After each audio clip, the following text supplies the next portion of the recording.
padahal kan udah tersangka setelah 7 bulan. Ya, dibilang bukan bahagia ya, tapi kan memang harus tersangka karena kan memang sudah jelas alat bukti dari saksi itu bukan 1-2 orang loh. Saksi itu kurang lebih ada sekitar 14 orang, ya kan, dan semuanya memang memberikan kesaksian dengan sejujur-jujurnya. Cuman kan kemarin kendalanya hanya mengulur waktu saja, ya kan, diperlambat. Terus ada juga beberapa kalender yang hari libur dan lain-lain, ya gitu. Tapi proses penahanannya cuma 20 hari, Ami gimana, Ami? Penahanan 20 hari itu kan bukan ditahan 20 hari lalu lepas ya. Itu kan proses nanti berjalan ketika nanti, karena kan gue pernah berurusan dengan hukum ya.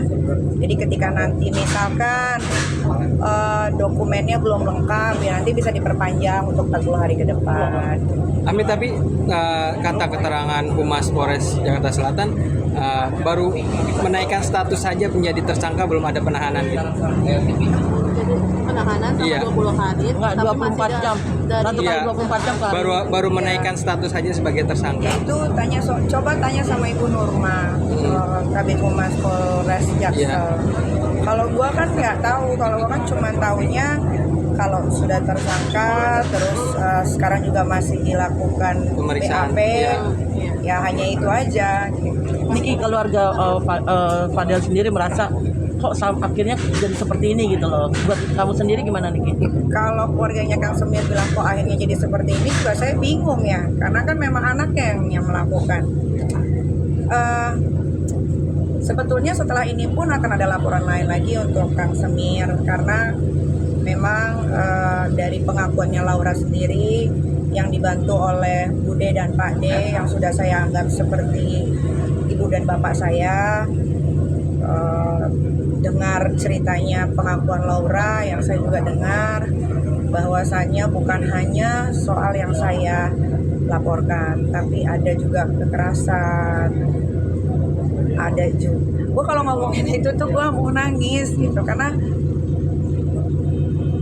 Laura itu anak perempuan gue semata wayang yang dari perut melahirkan, membesarkan sendiri pakai tangan gue sendiri. Laura itu bukan anak durhaka.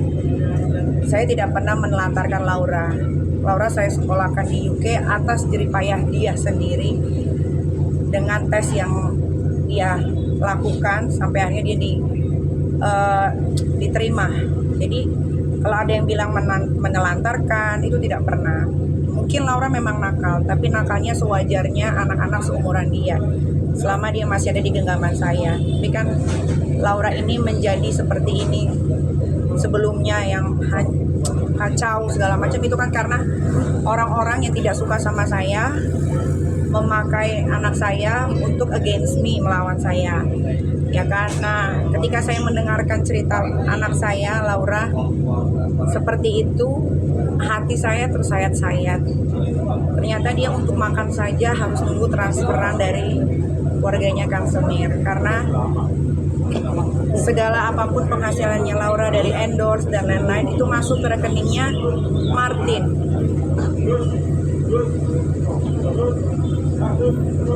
Kemarin tuh saya sempat menghilang karena setelah mendengar kesaksian Laura, saya sebagai seorang ibu yang membesarkan, yang tidak pernah melakukan sampai yang si keluarga Kang Semir ini lakukan terhadap anak saya kalau nggak ada hukum mungkin udah selesai gitu. Tapi karena ini ada hukum, jadi biar proses hukum aja yang dijalankan gitu ya. Kayak sedikit aja nih saya kasih tahu, Laura itu pernah minum air keran dan dia pernah makan makanan kemarin walaupun mungkin tidak basi, tapi ya gitulah. Tapi pendengar hal itu, Kak Niki sendiri gimana sih perasaannya, Kak? Sampai ke pengadilan. Oh iya lah, pastinya dikawal sampai pengadilan, dikawal sampai dia mendapatkan hukuman yang setimpal. Bagaimana dengan uang Laura yang hampir ratusan juta itu? Ya itu nanti akan diproses lagi yang lain. Tapi apa sih yang banyak dikorbankan dan ini sampai lelah juga sampai 7 bulan gitu yang paling banyak? Jadi korban kan ya banyak energi, juga bukan punya anak Laura doang, ada Aska dan Arkana. Sempet sampai nggak konsen, sempet sampai nggak nganterin anak sekolah. Ya karena ini gitu, soalnya pengen cepat selesai supaya bisa kerja lagi seperti semula. Kalau kayak gini kan, kalau kemarin belum selesai kan, mau ngapalin skrip aja tuh susah gitu masuk ke otak. Berarti pikiran udah jernih kan? lega ya? Sekarang udah lega, ya tinggal ikutin aja proses. Tapi dengan bangunan-bangunan itu kan kabarnya kan bangunannya Laura lagi di salon. Niki kan soal bangunan itu kan katanya mau dirobohkan, itu gimana kan? Dirobohkan, tetap akan dirobohkan. Kapan tuh Mbak kira-kira? Ya tunggulah. Umi, Fadel dikenakan undang-undang perlindungan anak minimal 15 tahun seperti apa Umi? Ya, gue nggak terlalu hafal soal pasal, tapi apapun itu, ya nanti lihat aja lah. Gue kan nggak tahu berapa tahunnya. Itu kan nanti di pengadilan ya, bukan kepolisian. Kan udah dijawab tadi.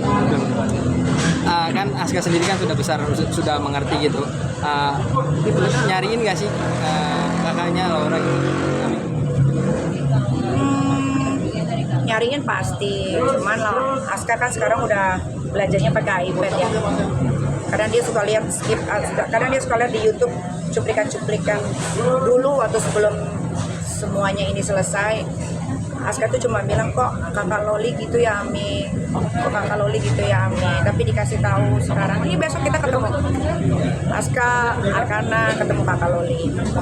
Nah, Niki, Respon mereka akhirnya ketemu kakaknya kembali gitu. Iya happy. Sana paling nanti ngobrol sama Aska. Niki kemarin itu kan hari emak-emak menangis terharu dengan keadaan ini, seperti apa buat kamu Niki? Ya mungkin untuk orang tua yang sudah pernah melahirkan, punya anak, single parent, tahulah perjuangan seorang ibu single parent. Ya terima kasih buat penikmat sosial media, ibu-ibu di luar sana yang sudah support dan selalu dukung saya. Terima kasih banyak sudah buang waktu untuk saya. Ya semoga kita bisa saling menguatkan, kan ya. Namanya berjuang untuk anak, mau anak bagaimanapun, namanya darah daging sendiri pasti akan diperjuangkan. Kan Niki mungkin respon dari orang terdekat seperti apa sih, Kak Dokter Oki, Kak Yolo, seperti apa sih mereka mendengar saat jadi pembicaraan? Dokter Oki nangis malah, ya karena dia juga kan salah satu orang yang tahu betul bagaimana proses hidupnya Nikita Mirzani, walaupun dia kenalnya 5 tahun belakangan ini, tapi sama Dokter Oki cukup intens, apalagi masalah Laura juga suka curhat-curhatan gitu. Jadi ya semua happy hari ini, alhamdulillah. Nah, Laura sendiri kapan? Dua pertanyaan lagi saya. Laura sendiri kabarnya akan bicara di YouTube. Iya, nanti Laura akan bicara di channel YouTube aku supaya tidak terdistract dengan apapun, biar dia bercerita sendiri bagaimana kronologinya, karena sesuai yang kalian tahu, ini bukan mengada-ngada. Laura tidak pernah saya seperti yang kalian bilang, Laura saya telantarkan, tidak diurus, tidak. Dia sekolah di UK. Selama dia masih dalam genggaman saya, dia menjadi anak teenager yang sewajarnya. Nakal pasti. Yang namanya anak teenager ya kan, baru tahu dunia luar, tapi masih dalam jangkauan. Karena Laura sekolah di UK, akhirnya ada orang yang membenci saya atau tidak suka dengan saya, using anak saya untuk against me, melawan saya, ya akhirnya kacau balau. Tapi alhamdulillah kan sekarang sudah selesai. Ya makanya kemarin kan juga sempet kan saya bilang, saya minta maaf untuk orang-orang yang sudah brainwash anak saya. Ternyata kalian harus stop sampai di sini. Tinggal kita tunggu aja kelanjutannya, karena Laura akan bicara dari hatinya sendiri. Bahkan saya pun tidak pernah mengirim apapun, tapi Laura tahu sendiri bagaimana orang-orang itu menyerang ibunya, menyerang orang-orang di sekeliling ibunya. Jadi biarkan nanti Laura saja yang berbicara. Menekan Niki kembali kan Niki, Lori tapi sekarang di mana? Lagi di salon. Maksudnya udah tinggal bersama kan Niki atau? Kalau tinggal belum, tapi komunikasi iya. Tapi Kayaknya sudah baik. Apapun yang Laura inginkan, kayak dia mau ke salon, dia lagi mau ombre rambut itu. Berarti masih di rumah aman yang di Jawa Barat itu? Ya masih. Artinya komunikasi sudah mulai membaik ya sepertinya. Laura lepas hijab urusan dia ya. Saya nggak mau ikut campur. Dia mau pakai, dia mau lepas, terserah dia. Karena kan dia juga sudah bukan anak kecil lagi sekarang. Apakah nantinya akan liburan bareng? Oh iya pasti.